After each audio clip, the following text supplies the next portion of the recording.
Varicose veins తో బాధపడుతున్నారా? భారతదేశంలోనే బెస్ట్ ట్రీట్మెంట్ అందించే ఏకైక హాస్పిటల్ ఏవి. నేను పెట్టే ప్రతి రూపాయి ఖర్చు కానీ, నేను ఎక్కడికి వెళ్తున్నాను, నా బ్యాంక్ స్టేట్మెంట్ ఏంటి, నా ట్రాన్సాక్షన్స్ ఏంటి, ఇవన్నీ తనకు తెలుసు. కానీ తన శాలరీ ఎంత అన్నది నాకు తెలియదు, తన అకౌంట్ డీటెయిల్స్ నాకు తెలియదు. ఇది ఏమైనా అడిగితే రోజు గొడవలు అవుతున్నాయి ఇంట్లో, నీకెందుకని మాట్లాడుతుంది. డబ్బుల దగ్గర ఇంత డిస్కషన్ పెట్టడమే తప్పండి. మళ్ళీ డబ్బుల దగ్గర ఇంత డిస్కషన్ పెట్టి 14 పెట్టి ఏం చేద్దాం అనుకుంటున్నాను? నన్ను మాట్లాడుకుంటున్నా కానీ ఆన్సర్ దొరకట్లేదు కదా కస్తూరి. నీకు అదే కదా నేను రోజు మాట్లాడేది ఇంట్లో. భర్త అనేటప్పుడు తను సంపాదించింది భార్యలకి పిల్లలకి పెట్టాలి కదండి. తను అలా కాకుండా నా సంపాదన గురించి మాట్లాడడం కరెక్ట్ కాదు కదా. లాక్డౌన్ మూమెంట్ లో వర్క్ ఫ్రమ్ హోమ్ చేసినప్పుడు జీతం సగం పడ్డా గానీ నువ్వు అకౌంట్ నుంచి 1 రూపాయి ఇచ్చావా నాకు? నేనే కూడా తప్పు చేసి పెట్టాను. నేను జాబ్ చేయకుండా ఖాళీ ఉంటే ఇంత డిస్కషన్ రాకపోయేది, ఇక్కడ వరకు కూడా రాకపోయేది కదండి. తల్లిదండ్రులకి చెప్పరా మీ డీటెయిల్స్ ఏమి, మీరు ఎక్కడికి వెళ్తున్నారు, ఎంత సంపాదిస్తున్నారు, ఎంత సేవ్ చేసి చెప్తామండి. తనంటే భర్త కాబట్టి తనే చూసుకోవాలి ప్రతి ఒక్కటి. అమ్మ అతను ఫోన్ పేలు అతను గూగుల్ పేలు గురించి తెలుసుకున్న దానివి, ఇదిగోండి నా ఖర్చు ఇది నా సంపాదన అని ధైర్యంగా చెప్పమ్మా. అది నీ మొగుడికి ఇచ్చే రెస్పెక్ట్ అమ్మా. అది నీ శాలరీ ఎంతో భర్తకి చెప్పేదానికి అవకాశం ఉందా లేదా? చెప్పానండి. అదంతే నేను చెప్పానండి. అది నా పర్సనల్ విషయం.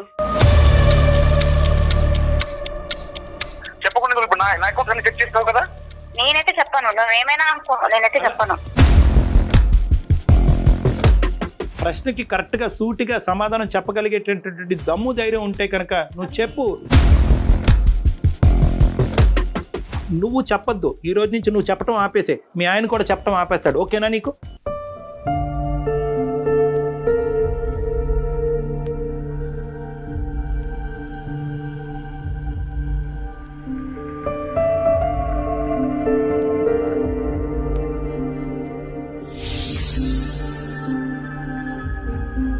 పట్టి నేను సమర్పించు అందమైన జీవితానికి స్వాగతం. నమస్తే కళ్యాణ్. నమస్తే జయ గారు, బాగున్నారా? బాగున్నానండి. కళ్యాణ్ గారు, ప్రతి వారము కాలర్స్ నుంచి ఒక సమస్యను తీసుకొని దానికి కొన్ని సలహాలు సూచనలు మీరు అందిస్తున్నారు. ఆన్ స్క్రీన్ జరుగుతుంది, ఆఫ్ స్క్రీన్ కూడా మీతో మాట్లాడాలి అనుకునే వారికి మీరు అవకాశం ఇస్తున్నారు, వాళ్ళతో కూడా మాట్లాడుతున్నారు. ఆ సమస్య పరిష్కారం అయిపోతుంది. కొంతమంది ఏమంటున్నారంటే ఈ సమస్యకి ఈ విధంగా పరిష్కారం చేస్తే బాగుంటుంది. ఆడియన్స్ నుంచి చాలా మంచి రెస్పాన్స్ వస్తా ఉందండి. మనకు రానటువంటి ఆలోచన, కొత్త ఆలోచనలు, ఇలా కూడా చెయ్యొచ్చా, ఇలా కూడా చెయ్యాలి అని. అలానే మనకి కాల్ చేసే వాళ్ళు కూడా మీతో పర్సనల్ గా మాట్లాడాలని ఎక్స్పెక్ట్ చేస్తున్నారు. మీరు కూడా లక్కీలీ టైం ఇస్తున్నారు, సమస్య పరిష్కారం అవుతుంది. నిజంగా అది సంతోషించదగ్గ విషయం అనమాట. అయితే నాకు ఒక్కొక్కసారి కొన్ని కామెంట్స్ చూసినప్పుడు నా పర్సనల్ ఫీల్ అండి, నాకు అనిపిస్తున్న ఆలోచన అనమాట. ఎలాంటి కామెంట్స్ వస్తూ ఉన్నాయి అంటే వల్గర్ లాంగ్వేజ్, అంటే ఒక ప్రొఫెషనల్స్ని మాట్లాడే మాటల్లాగా కామెంట్స్ లాగా అనిపించట్లేదండి. కొన్ని సందర్భాల్లో బాధ కూడా అనిపిస్తూ ఉంది. ఇలాంటి కామెంట్సే కనుక రెగ్యులర్గా రిపీట్ అవుతూ ఉంటే ఎవరికైతే సమస్య ఉందో వారు ఇలాంటి వేదికల దాకా రాలేకపోతారేమో, వాళ్ళ సమస్యకి పరిష్కారం రాదేమో. ఎందుకు ఇలాంటి ఆలోచనలు చేస్తున్నారు అంటే కామెంట్స్ పెట్టేవాళ్ళు అంటే మనం చేసే ప్రతిదీ, మనమే కాదండి ఎవరు చేసినా ప్రతిదీ అందరికీ నచ్చాలని లేదు, కానీ చెప్పే మార్గం ఒకటి ఉంటుంది కదా కళ్యాణ్ గారు.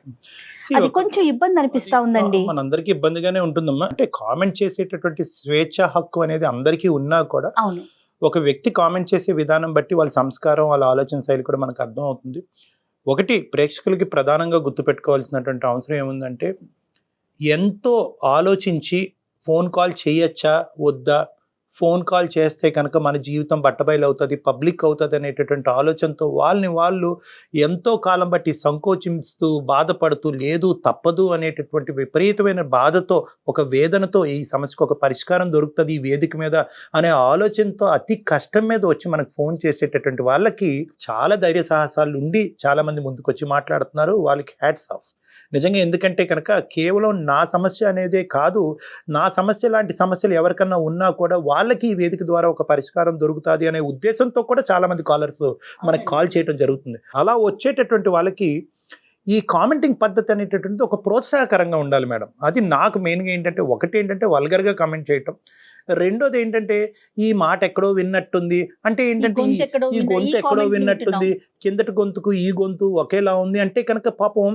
అది ఆ కామెంట్స్ చూసేటటువంటి ఆ బాధితులు ఎవరైతే కనుక అతి కష్టం మీద మనకు ఫోన్ చేస్తున్నారో వాళ్ళకి అనిపిస్తుంది ఇదంతా కూడా నేను చెప్పటం అనేటటువంటిది ఒక ప్రజలు ఒక డ్రామా కింద చూస్తున్నారా, దీన్ని ఒక సినిమా కింద చూస్తున్నారా, ఇది ఒక జీవిత గాథ ఒక బాధ కింద చూడట్లేదా అనేటటువంటిది చాలా నిరుత్సాహజనకంగా ఉందమ్మా. అవునవును, ఎందుకంటే చాలా మంది ఇప్పుడు ఎవరైతే బాధితులు ఉన్నారో మనకి ఫోన్ లో మాట్లాడుతున్నారు, పాపం ఇబ్బంది పడేవారు నాకు కాల్ చేస్తున్నారు, ఏంటి జయగారు మేము మాట్లాడుతుంటే ఇలాంటి కామెంట్స్ వస్తున్నాయి అని. అంటే ఎందుకంటే ఛానల్ వైపు నుంచి రెస్పాన్సిబిలిటీ మందే కాబట్టి ఏం చెప్పాలో అర్థం కాని విషయం కాబట్టి ఈ విషయం ఇవాళ ప్రస్తావన దాకా తీసుకురావడం జరిగింది కళ్యాణ్ గారు. మంచిది.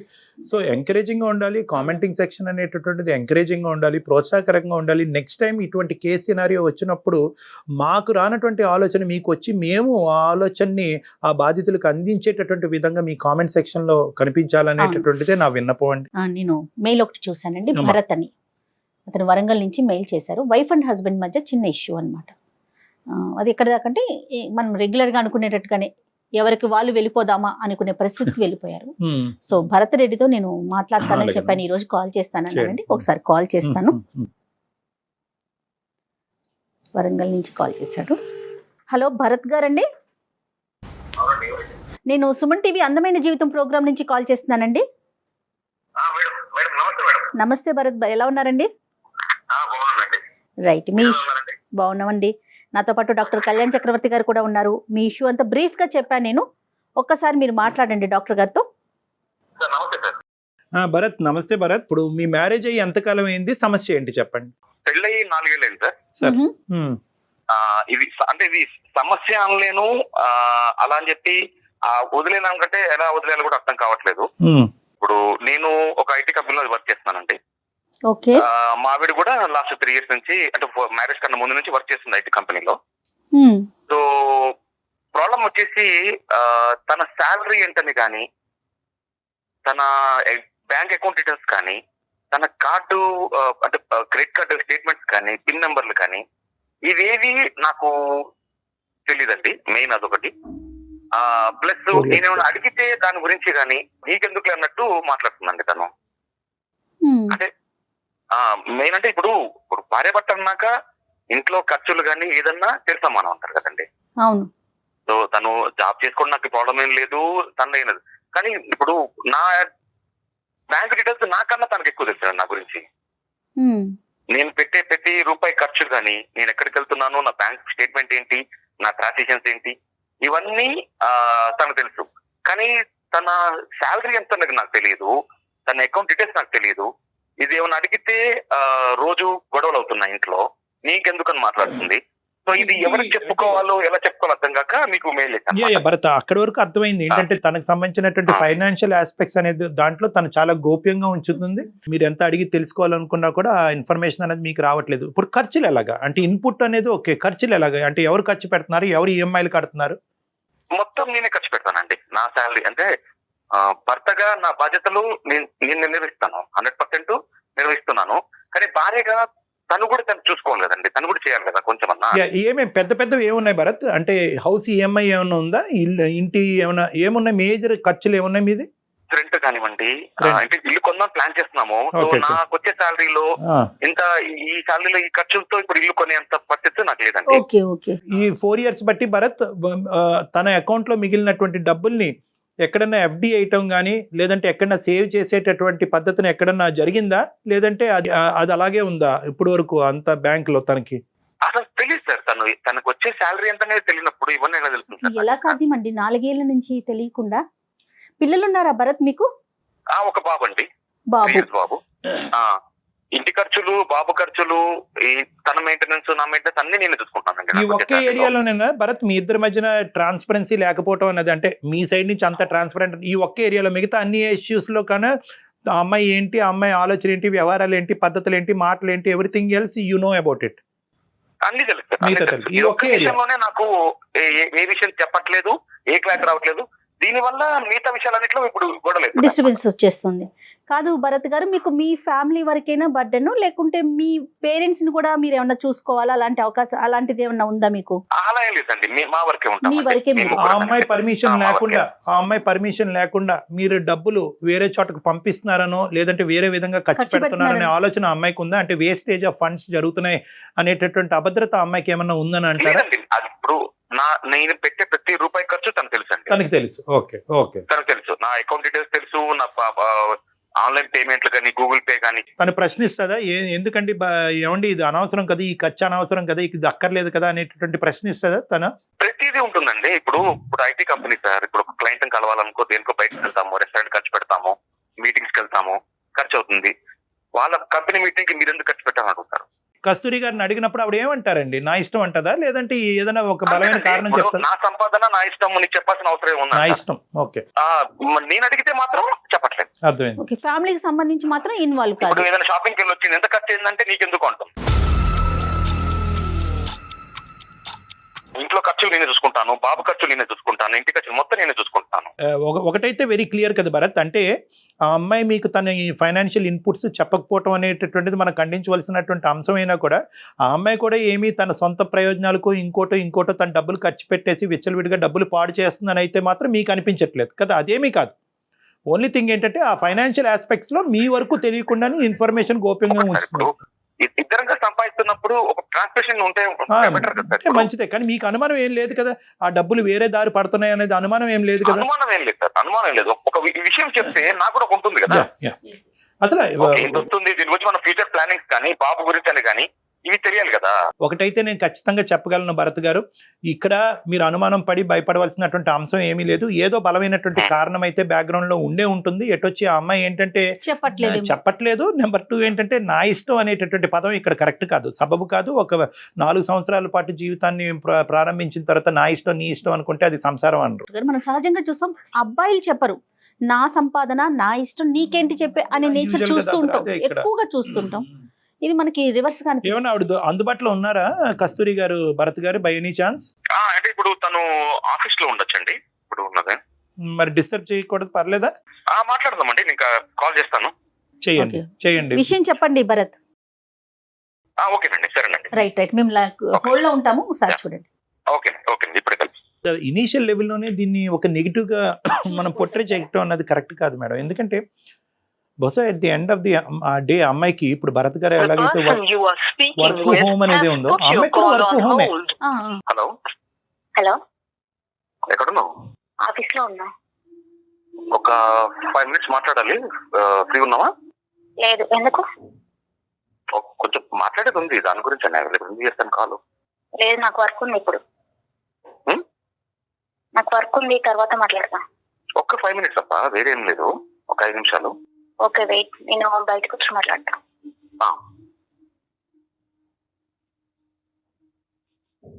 హలో, మాట్లాడచ్చా?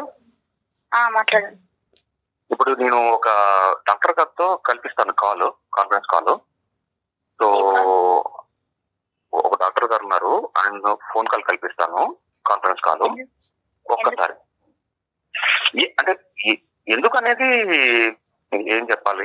భరత్ నువ్వు సరిగ్గా చెప్పట్లేదయ్యా, ఒక్క నిమిషం ఆగు భరత్. అది కాదు భరత్. అమ్మ కస్తూరి, సారీ అమ్మ, భరత్ భయపడుతున్నాడు, ఎక్కువ ఫీల్ అవుతున్నట్టున్నాడు. నా పేరు డాక్టర్ కళ్యాణ్ చక్రవర్తి అమ్మ, నేను జయ గారితో పాటు ఉన్నాను. మేము సుమన్ టీవీ అందమైన జీవితం నుంచి మాట్లాడుతున్నాము. బేసికలీ మీ భర్త గారు ఏంటంటే మాకు ఈమెయిల్ పంపించారు, ఏంటంటే నాకు నా భార్య మధ్యన రిలేషన్షిప్ చాలా బాగుంది, ఏ సమస్య లేదు, కానీ ఒక చిన్న అంశంలో మా ఇద్దరి మధ్యన తర్జన అవుతుంది, అది మాత్రం ఆ ఇష్యూని మీరు రిజాల్వ్ చేస్తే కనుక మా అంత అద్భుతమైన జీవితం ఎవరికి ఉండదేమోనండి అతను చెప్పాడు. ఆ ఒక్క ఇష్యూ ఏంటంటే కనుక ఫైనాన్షియల్ ట్రాన్స్పరెన్సీ, అంటే ఆర్థిక పరమైనటువంటి అంశాల్లో మా భార్య తన సైడ్ నుంచి ఉండేటటువంటి లావాదేవీలు, ఎంత ఇన్పుట్ ఎంత అవుట్పుట్ అనేటటువంటి ఇన్ఫర్మేషన్ నాకు అస్సలు తెలియట్లేదండి. అడిగితే కనుక నా ఇష్టం నీకు అనవసరం అనేటటువంటి మాట వస్తుంది.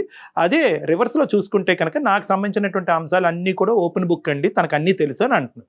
సో దీనివల్ల అతను కొద్దిగా బాధపడుతున్నాడమ్మా. అది ఏంటి అనేటటువంటిది ఆ ఒక్క ఇష్యూ రిజాల్వ్ చేసుకుంటే మీరిద్దరూ హ్యాపీగా ముందుకెళ్ళొచ్చు అనే ఉద్దేశంతో మేము ఈ ఇష్యూని టేకప్ చేసి మీకు ఏదైనా మాట్లాడుతున్నాం అనమాట. ఇంకా మీ ఇద్దరి మధ్య ఎటువంటి ఇష్యూ లేదని చాలా హ్యాపీగా ఉంటున్నారని కూడా చెప్పారండి. భర్త అనేటప్పుడు తను సంపాదించింది భార్యలకి పిల్లలకి పెట్టాలి కదండి. తను అలా కాకుండా నా సంపాదన గురించి మాట్లాడడం కరెక్ట్ కాదు కదా.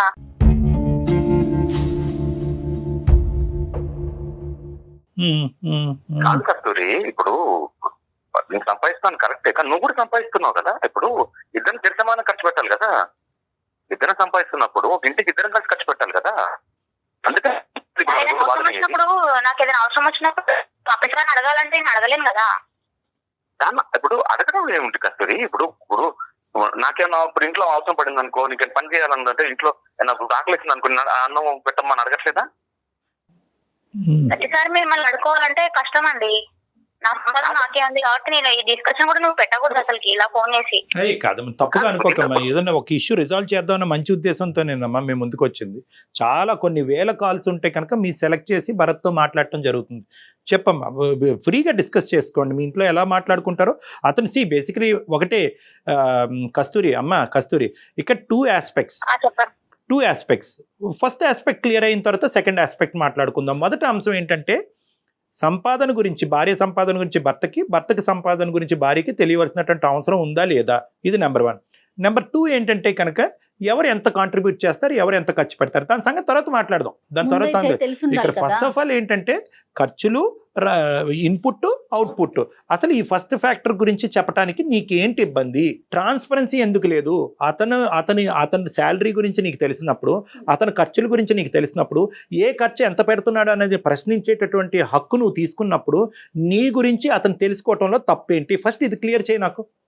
నీ ఫైనాన్షియల్ ఆస్పెక్ట్ గురించి భరత్ గారు తెలుసుకోవాల్సినటువంటి దాంట్లో ఎందుకు సంకోచిస్తున్నావు? Why are you not transparent? ఎందుకు చెప్పట్లేదు? అదొక్కటి చెప్పు. చెప్తే ఏమైనా ప్రాబ్లం వస్తుందనా? ప్రాబ్లం అంటే ఇప్పుడు అతను చేసుకున్నది ఎందుకండి? మమ్మల్ని చూసుకోవడానికే కదా సార్.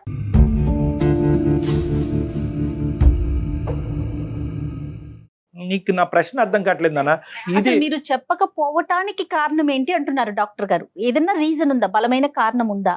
అంటే నా సంపాదన అనేది తనకు అనవసరం కదండి. అతని సంపాదన నీకు అనవసరం కదమ్మా కస్తూరి. నువ్వు అమాయకంగా మాట్లాడుతున్నావు, ఎలా మాట్లాడుతున్నావు నాకు అర్థం కావట్లేదు. కాదమ్మా కస్తూరి, ఇదివరకు రోజుల్లో మనం ఇంట్లోనే ఉండేవాళ్ళం ఆడవాళ్ళు. ఎప్పుడు మన అమ్మమ్మలు ఇంకా ఇప్పుడు అలా కాదు కదా. మగవారితో సమానంగా మనం బయటకు వస్తున్నాం, మనం కూడా సంపాదిస్తున్నాం కదా. ఇదివరకు రోజుల్లో ఆడవాళ్ళు ఇంట్లో ఉండేవాళ్ళు కాబట్టి భర్తే చూసుకోవాలి, కుటుంబాన్ని పోషించాలి అనేవారు. ఇప్పుడు ఆ రోజులు మారాయి కదా కస్తూరి. అమ్మ, నీ రూపాయి భరత్కి అక్కర్లేదు, నీ రూపాయి ఈ ఇంటిలో 10 కాపాడటం గురించి, పోషించడం గురించి అక్కర్లేదు. ఫస్ట్ ఆఫ్ ఆల్ నీ శాలరీ ఎంతో భరత్కి చెప్పేదానికి అవకాశం ఉందా లేదా? చెప్పానండి, అదంతే నేను చెప్పానండి. అది నా పర్సనల్ విషయం.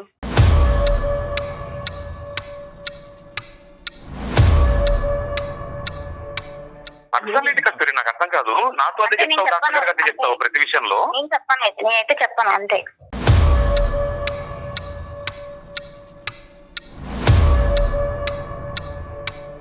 నేను ఎందుకు చెప్పాలి చెప్పు. అరే ఇప్పుడు చెప్పకుండా ఎందుకుంటా? ఇప్పుడు ఒక ఇద్దరు కలిసి ఉన్నప్పుడు తెలియని ఒకళ్ళు అనుకున్నప్పుడు చెప్పకుండా ఇప్పుడు నా అకౌంట్ అన్ని చెక్ చేస్తావు కదా.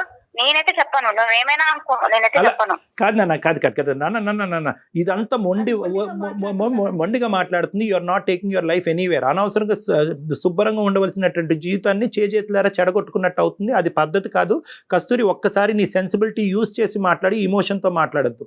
మేము కూడా ఈరోజు మీ కుటుంబ సభ్యులు లాంటి వాళ్ళమే, మేము బయట వ్యక్తులు కాదు. మీ మంచి కోరి మేము మాట్లాడుతున్నాం. ఇక్కడ ఒకే ఒక అంశం, నువ్వు చెప్పొద్దు. ఈ రోజు నుంచి నువ్వు చెప్పడం ఆపేసే. మీ ఆయన కూడా చెప్పడం ఆపేస్తాడు. ఓకేనా నీకు?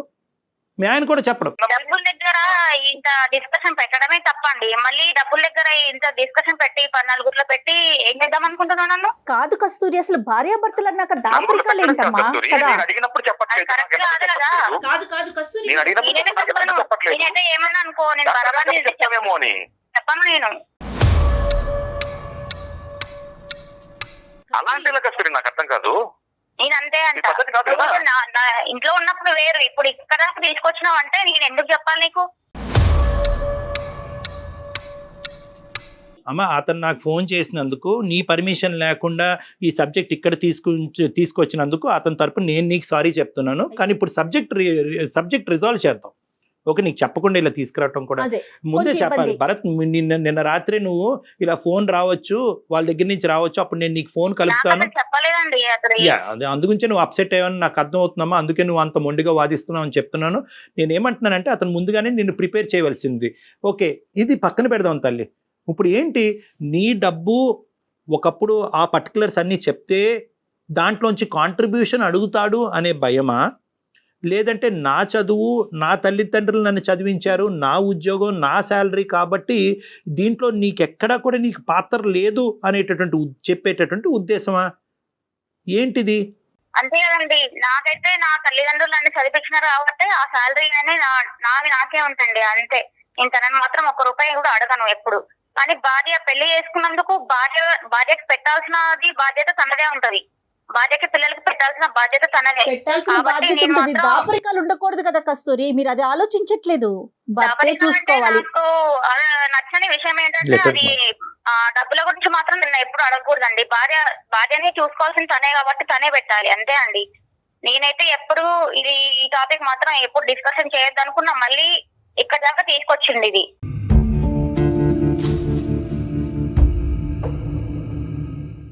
బాధ్యత ఉంది కస్తూరి, బాధ్యత ఉంది కాబట్టి ఇన్ని చూసుకుంటున్నాను నేను. కానీ నీ బాధ్యత కూడా ఉంటుంది కదా నాకు వేరు. ఇప్పుడు తీసుకొచ్చింది వేరు. ఈ టాపిక్ ని ఇక్కడే ఇంతకు ముందే మాట్లాడుకున్నాం కదా, అయిపోయింది. మళ్ళీ ఇక్కడ దాకా తీసుకొచ్చినా అంటే నేను ఏమన్నా నేను మాట్లాడుకుంటున్నా కానీ ఆన్సర్ దొరకట్లేదు కదా కస్తూరి. నీకు అదే కదా నేను రోజు మాట్లాడేది ఇంట్లో. ఫ్యూచర్ లో నేను ఏమన్నా నాకు ఏమైనా కావాల్సి వచ్చినా నేను కొనుక్కోగలను నా డబ్బులతో. నేను అడగాల్సి పెట్టేదానికి నేను అడగలేను కదా. మీరు బ్యాచిలర్స్ కాదు కదమ్మా కస్తూరి. నీకేం తక్కువ చేశానని ప్రతి ఒక్కటి నేను అడగాలంటే అన్ని తక్కువ చేసావు నువ్వు. నాకు తక్కువ అన్ని తక్కువ చేసావు అంతే, ఏం లేదు. నా సంపాదన నాకు ఉండాలి, నా సేఫ్టీ నాకు ఉండాలి అంతే. కాదు కస్తూరి, ఒక విషయము పోయిన లాక్డౌన్ మూమెంట్ లో వర్క్ ఫ్రమ్ హోమ్ చేసినప్పుడు జీతం సగం పడ్డా గానీ నువ్వు ఎటువంటి 1 రూపాయి ఇచ్చావా నాకు? నేనే కూడా తక్కువ చేసి పెట్టాను. నాకు ఇచ్చావా అని క్వశ్చన్ మార్క్ అడగడం వేస్ట్. భరత్, ఇవ్వటం మాట చాలా దూరం విషయం అయ్యా. నువ్వు ఇవ్వటం గురించి వదిలేసే. ఇవ్వటం అమ్మాయి కాంట్రిబ్యూట్ చేయాలని అనుకోవట్లేదు క్లియర్ కట్ గా. అట్లీస్ట్ ఏంటంటే ఇది నేను అమ్మాయికి ఏం అర్థం అయ్యేటట్టు ట్రై చేస్తున్నానంటే, ఇది ఒక సెల్ఫ్ రెస్పెక్ట్ సంబంధించినటువంటి ఒక అంశం. అంటే భర్త యొక్క శాలరీ తెలుసుకున్నటువంటి భార్య నా శాలరీ చెప్పటం నీకు అనవసరం, నా ఫైనాన్షియల్ ఆస్పెక్ట్ నీకు అనవసరం అంటే కనుక ఇది ఒక గౌరవానికి సంబంధించినటువంటి అంశం. ఓకే, దాని వెనకతలో ఒక బలమైనటువంటి కారణం ఉందనుకోండి. చాలామంది భార్యలు నా దగ్గరికి వస్తూ ఉంటారు, ఏమో చెప్పొచ్చు కదా మీ ఆయనకంటే. ఎందుకు సార్, రేపటి నుంచి నన్ను హింస పెడతాడు, బాధ పెడతాడు, మందు బాటలు కొనుక్కొని వచ్చి ప్యాకెట్ ఆడి తందనాలు ఆడతాడు సార్, అందుగురించి నాకేమీ రాలేదు, నేనేం చేయట్లేదు, లేదంటే వచ్చిన డబ్బులు ఎక్కడో తాకట్టు పెట్టానని చెప్తే కనుక పోతుంది కాబట్టి నేను చెప్పనండి అంటారు. సో ఇక్కడ కూడా మేము ఏమంటున్నామంటే, మీ భర్తకి ఎటువంటి అలవాట్లు లేవు, మీ భర్త ఏమి ఇప్పుడు నీ జుట్టు పట్టుకునో నిన్ను థ్రెట్ చేసో నీ డబ్బులు ఇక్కడ కాంట్రిబ్యూట్ చేయాలనేటటువంటి అంశం గురించి అతను ప్రస్తావించట్లేదు. మాకు ఫోన్ చేసినప్పుడు కానీ మా ఈమెయిల్లో కానీ ఎంత ఖర్చు అంతా నేను ఖర్చు పెడతానని అన్నాడే కానీ నా భార్య కాంట్రిబ్యూట్ చేస్తే బాగుంటుంది అనేటటువంటి సబ్జెక్ట్ అందులో లేదు. మెయిన్ ఏమన్నాడంటే ఎందుకు ఈ దాపరికం అడిగేవాళ్ళు కాదు కదా. నేను జాబ్ చేయకుండా ఖాళీ ఉంటే ఇంత డిస్కషన్ రాకపోయేది, ఇక్కడ వరకు కూడా రాకపోయేది కదండి.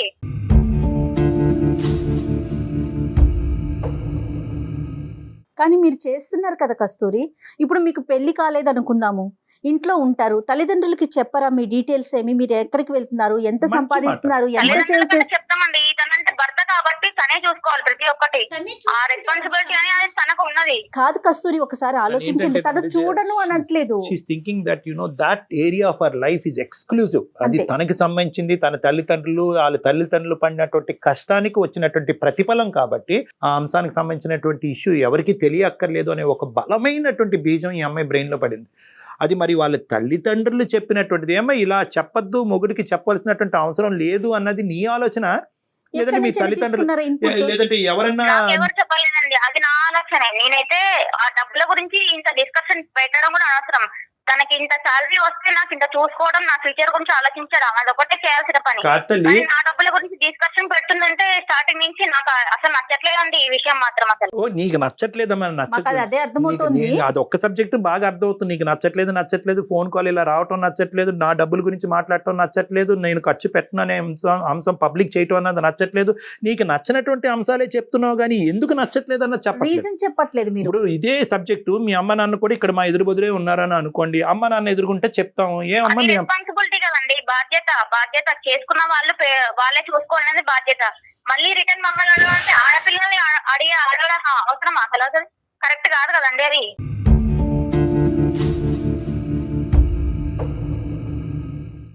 ఆడవాళ్ళ సొమ్ము తిన్నాం కరెక్టా? ఆడవాళ్ళ డబ్బుల గురించి నువ్వు డిస్కషన్ పెట్టినవంటే ఇది ఎక్కడ వరకు వచ్చింది మ్యాటరు?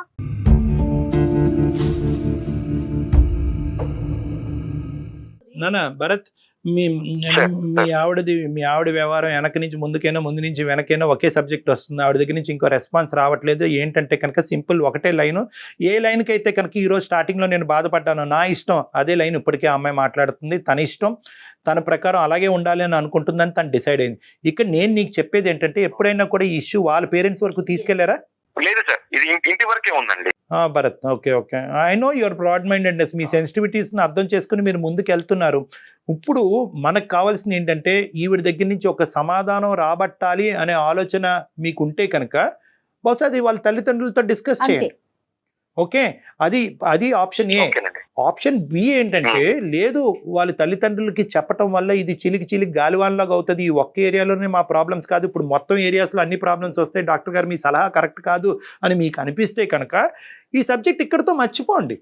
అంతకంటే ఏమీ లేదు. ఏంటంటే ఈ ఒక్క ఏరియా అన్నోన్ ఫ్యాక్టర్ కింద నాకు ఉండిపోయింది, మిగతా ఫ్యాక్టర్స్ అన్నిటిలో నాకు అంత క్లారిటీ ఉంది. నా వైఫ్ కరెక్ట్, బాబును కరెక్ట్గా చూసుకుంటుంది, ఇంటిల్లు 10 వ్యవహారాలు కరెక్ట్గా చూసుకుంటుంది, విచ్చలవిడిగా ఖర్చులు అయితే లేవు. సో ప్రతి రూపాయి ఆ అమ్మాయి సంపాదించే దాంట్లో ఒక పావులా ఖర్చు పెట్టినా కూడా ఒక 75 పైసలు అయితే కనుక బ్యాంక్ అకౌంట్లోనే ఉంటున్నాయి. కాబట్టి అవి సేవింగ్స్ అనుకుని ఆ సబ్జెక్ట్ గురించి ఆ అమ్మాయిని పదే అడగకుండా అక్కడి నుంచి సమాధానం కూడా రాదు. కాబట్టి ఇలా కాంప్రమైజ్ అవ్వండి అని నేను చెప్తున్నా. రెండిట్లో ఈ రెండే ఆప్షన్స్.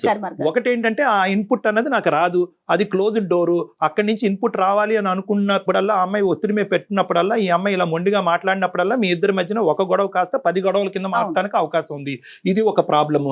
సో ఆ ఏరియా మూసేసి ఆ 75 పైసలు బ్యాంకులోనే ఉండి, అది రూపాయి పెరిగి పెద్ద అయినప్పుడు ఆ సేవింగ్ కాస్త ఎప్పటికైనా కూడా మీ కుటుంబానికి, మీ కొడుకే కాబట్టి అది ఎప్పుడో ఉపయోగపడుతుంది అన్నట్టు ఆ ఏరియాలో మీరు కళ్ళు మూసుకుని ఉండటం అనేది ఒక కాంప్రమైజ్.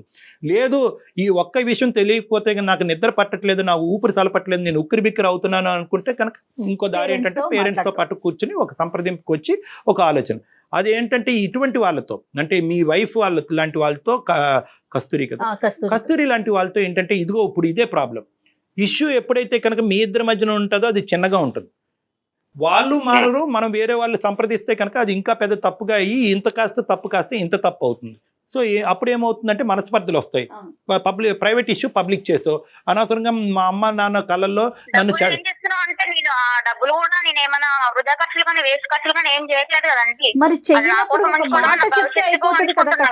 అమ్మ, అతను ఫోన్ పేలు, అతను గూగుల్ పేలు గురించి తెలుసుకున్న దానివి, ఇదిగోండి నా ఖర్చు, ఇది నా సంపాదన అని ధైర్యంగా చెప్పమ్మా. అది నీ మొగుడికి ఇచ్చే రెస్పెక్ట్ అమ్మా, అది నీ మొగుడికి ఇచ్చే రెస్పెక్ట్, అది గౌరవం, అది మర్యాద. అది రెస్పెక్ట్ కూడా పోగొట్టుకున్నాను. అంటే ఊరికే మనీ గురించి డిస్కషన్ చేస్తుంటాడు ప్రతిసారి కూడా. మీరు చెప్పట్లేదు కాబట్టి డిస్కషన్ చేస్తున్నారేమో, ఆలోచించండి. ఒకటి కస్తూరి, జాగ్రత్తగా గుర్తుపెట్టుకో, సమాధానం కరెక్ట్ లేకపోతే 10 ప్రశ్నలు వస్తాయి. ప్రశ్నకి కరెక్ట్ గా సూటిగా సమాధానం చెప్పగలిగేటటువంటి దమ్ము ధైర్యం ఉంటే కనుక నువ్వు చెప్పు, ఇది transparent, this is an open book అని నువ్వు చెప్పు. మీ ఆయన నీకు ఎలా అయితే చెప్తున్నాడో అలా చెప్తాం. నేను కూడా అంతే అంటున్నాండి, నా భవిష్యత్తుకి, నా పిల్లల భవిష్యత్తుకి నేను చూసుకుంటున్నాను. నా పర్సనల్ మనీ అనేది నాకు అంతే, అది నా భవిష్యత్తులో నా పిల్లలకి నాకు సమస్య కాబట్టి నేను అలా అనుకుంటున్నానండి. నీకు ట్రైనింగ్ చేయడం చాలా కష్టం, కానీ నా మాట విను. మీ ఆయన నేను ఏదైతే చెప్పాను అదే. అమ్మా, ఇంత మాట్లాడినటువంటి భరత్ ఒక్క మాట అంటే కనుక నువ్వు ఎక్కడ పోతావో ఆలోచించు. ఒక్క మాట అనలేదు. ఈ రోజు నుంచి నా ట్రాన్సాక్షన్స్ గురించి కూడా నీకు చెప్పను. ఈ రోజు నా డబ్బులకి నీ డబ్బులు నువ్వు ఎలా ఖర్చు పెట్టుకుంటున్నావు, నా డబ్బులకి నేను ఖర్చు పెట్టుకుంటాను, ఇంటి అద్దె ఎవడు కట్టుకుంటాడు చూసుకుందామని ఒక్క మాట అంటే కనుక ఏమవుతుందో చెప్పు. నీ ప్రశ్నకి ఇంత మాట్లాడగలవు నువ్వు? ఆయన బాధ్యత అంటుంది. ఇంత మాట్లాడగలవా? బాధ్యత ఏంటమ్మా? బాధ్యత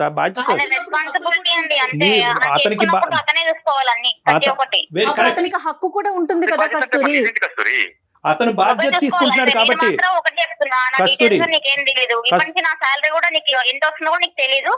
నేను ఒక్క మాట మాత్రం నువ్వు అర్థం చేసుకో. నేనేమంటున్నానంటే, బాధ్యత అతను తీసుకుంటాడు. అతనికి గౌరవం ఇచ్చేటటువంటి మినిమం కామన్ సెన్స్ నీకు ఉందా? నీ భర్తకి గౌరవం ఇచ్చే కామన్ సెన్స్ ఉందా? గౌరవం ఇచ్చే కామన్ సెన్స్ ఉంటే కనుక మొత్తం అన్ని ఇచ్చానండి, అంత పోగొట్టుకున్నట్టునే. ఇప్పుడు డబ్బుల గురించే డిస్కషన్ ఇక్కడ దాకా వచ్చింది. ఓన్లీ డబ్బుల వల్లనే పోగొట్టుకున్నాడమ్మా కస్తూరి, మిగతా విషయాల్లో బానే ఉంటారా అతను భరత్? మిగతా విషయాల్లో బానే ఉంటారండి, ఊరికి సాలరీ గురించి ఎంత వస్తుంది ముందుకెళ్ళి మీరు చెప్పలేరా? అంటే చెప్తావు, అన్ని ఖర్చులు చూసుకోవాలంటే తను నాకు ఫ్యూచర్ కోసం నేను ఉంచుకుంటాండి. నీ భర్త కాదా? నీ బిడ్డ కాదా? నీది నాది కాదమ్మా, నా మాట ఇది మనది అని అనుకున్నప్పుడే మీరు అందరూ సంతోషంగా ఉండగలరు. కస్తూరి, నువ్వు ఏదో ఆలోచించకుండా మాట్లాడుతున్నావు. డాక్టర్ గారు ఆల్రెడీ మీకు సారీ చెప్పారు, మీకు చెప్పకుండా కాల్ చేసినందుకు. మరోలా భావించకండి, ఈ ఇష్యూని మళ్ళీ తీసుకోకండి. ఓకే కస్తూరి, థ్యాంక్ యూ అండి. భరత్ గారు ఒకసారి ఆలోచించండి. డాక్టర్ గారు చెప్పిన ఒక 2 పరిష్కారాలు మీకు సూచించారు, చూడండి. ఇప్పుడు కూడా పర్లేదు భరత్. ఇప్పుడు ఏంటంటే అమ్మ కస్తూరి, ఏమన్నా ఇంకో సెకండ్ థాట్ ఉందా అదే మాట? అంతే అండి, ఇంకా నేనైతే ఆ డబ్బుల గురించి మాట్లాడితే మాత్రం నేను ఏం మాట్లాడదలుచుకోలేదు, నేనైతే చెప్పను అంతే. సరే తల్లి, ఇంకా నేను ఏం మాట్లాడినమ్మా. ఇది ఏంటంటే నీ సంస్కారం, మీ తల్లిదండ్రులు పెంచిన విధానం, నీ బాధ్యతలు ఎప్పటికైనా కూడా నీకు అర్థం కావాలి అనే దేవుడికి ప్రార్థిస్తూ మేము సెలవు తీసుకుంటున్నామమ్మా. నేను మాత్రం ఇక్కడ సజెషన్ భరత్ మాకు చేశాడు కాబట్టి భరత్కి మేము చెప్పే సజెషన్ ఏంటంటే ఈ 2 ఆప్షన్స్ ఆర్ అవైలబుల్ భరత్. ఆ పాయింట్ నీకు ఎప్పటికీ రాదు అని కాంప్రమైజ్ అవటమా, లేదంటే తల్లిదండ్రుల ముందు పంచాయతీ పెట్టటమా? అంతే. మొదటిది ఒక సెకండరీ థాట్, అది పెద్ద పట్టించుకోవద్దు, కొంతకాలం వదిలేసేది. ఎందుకంటే తల్లిదండ్రుల వరకు వెళ్తే కనుక ఈ అమ్మాయి ఇంకా విపరీతంగా ప్రవర్తించే అవకాశం ఉంది. కాబట్టి అట్లీస్ట్ ఆ ఏరియా టచ్ చేయకుండా మిగతా ఏరియాస్ చూస్తూ ఆనందిస్తూ ముందుకెళ్ళటమే జీవితం అన్నట్టుగా భావించు భరత్, ప్లీజ్. సరే sir, okay sir. Right Bharat. Thank you Bharat, thank you very much for your time. Thank you sir, thank you madam. Right అండి, రైట్. ఇప్పటి వరకు ఇన్ని కాల్స్ మాట్లాడాం మనం కళ్యాణ్ గారు. ఎక్కడికో చోట ఏదో ఒక పాయింట్ లో కాంప్రమైజ్ చేయగలిగాం. మనం ఈ అమ్మాయిని చేయలేకపోయాం, చూసారా? తను ఒక లైన్ పెట్టుకుంది, దాని నుంచి ఇటు కానీ అటు కానీ కదలట్లేదు. ఇప్పటికీ మళ్ళీ మిగతా విషయాలు బాగుందని చెప్తున్నాడు, చూడండి అతను. మేబీ ఏంటంటే తనకు ఒక ఫైనాన్షియల్ పరమైనటువంటి ఇన్సెక్యూరిటీ చిన్నప్పటి నుంచి చూసిందేమో అని నాకు అభిప్రాయం అమ్మా. Yes, అవునండి. సో బ్యాక్గ్రౌండ్ లోకి వెళ్తే కనుక బహుశా మనం ఇంకా టైం సరిపోలేదు, కానీ బ్యాక్గ్రౌండ్ లోకి వెళ్తే కనుక తల్లిదండ్రులు డబ్బుల విషయంలో ఎంత ఎక్కడైనా జాగ్రత్తగా ఉండాలి, మన డబ్బుని మనం ఎలా కాపాడుకోవాలి అనేటటువంటి ఇంగ్రీడియంట్ ఈ అమ్మాయి బ్రెయిన్ లో బాగా బీజం వేసినట్టున్నారు. అందుగురించి నేను ఏమంటున్నానంటే ఆ ఆప్షన్ కూడా ఇచ్చాను. బహుశా ఇక్కడ రానటువంటి నిజాలు తల్లిదండ్రుల ముందు కూర్చుంటే కనుక ఆ ఏమన్నా నిజాలు వస్తాయేమో. వస్తాయేమో అని అంటున్నాను. అది బహుశా భరత్ జాగ్రత్తగా ఆలోచించుకుని ఆ విషయంలో ఒక నిర్ణయం తీసుకుంటే మంచిదమ్మా. రైట్ అండి, thank you so much Kalyan ji. Thank నమస్తే. you.